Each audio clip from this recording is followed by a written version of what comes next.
First, though, look, I think, and I'm sad to say this, I think it's time to give up on Australia Day on the date of January 26.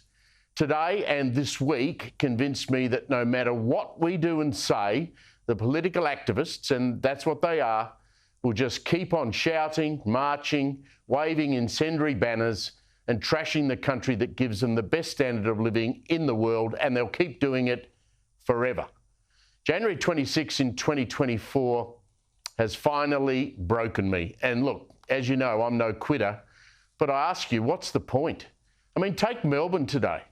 Melbourne never did Australia Day especially well compared with Sydney, but today the streets of Melbourne, the most radically left of our capital cities, was overrun with a combined anti-Australia Indigenous protest and, for some inexplicable reason, a bunch of pro-Palestinian protesters. Let's be clear what's happened here in many parts of Australia, but Melbourne in particular. The previous Australia Day holidays pre-COVID included, and I'm talking about Melbourne here, a multicultural parade that went down Swanston Street to St Kilda Road and the Shrine.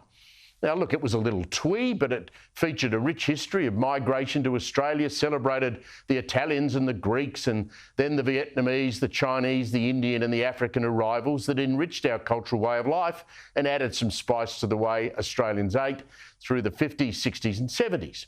Now, that parade was dumped during COVID, and the Melbourne City Council and state Labor government has no intention of ever bringing it back. You know what? We have surrendered the streets.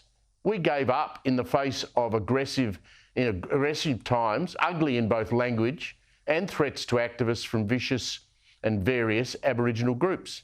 These people are the same people who, if Anthony Albanese's failed voice referendum had succeeded, would have still been protesting, because what they want really is a treaty. They want compensation. They want a land grab.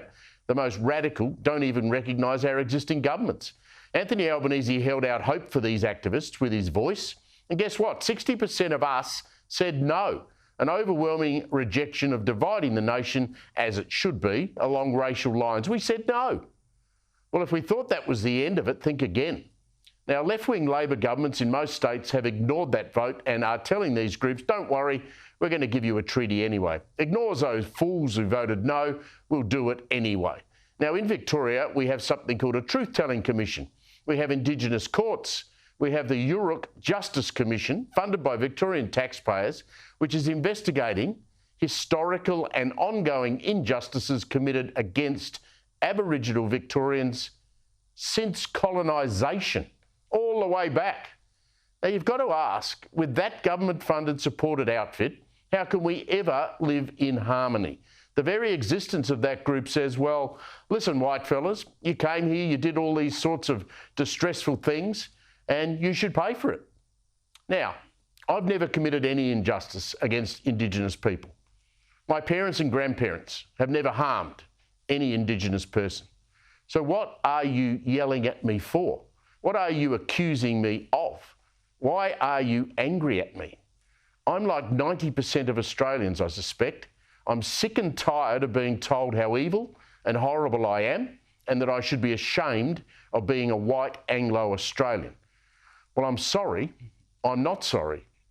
And let me tell you, the louder you get, the more aggressive your language is, the more deceitful your banners are, the more I am determined to actually ignore you.